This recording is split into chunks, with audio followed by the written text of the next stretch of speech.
আচ্ছা, বলুন তো, কারো নামের আগে কি মিছে বসে? কি বললেন? না তো। কিন্তু বটতলা গ্রামের মণিরামের নামের আগে মিছে শব্দটি বসেছে। কিন্তু সত্যি বলছি, ওকে কিন্তু বটতলা গ্রামের সকলেই ভালোবাসে।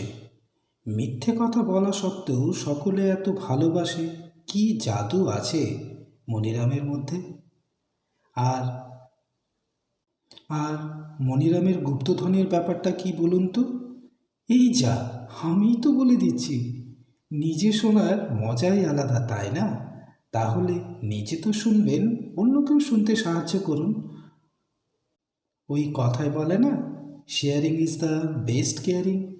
So thank you.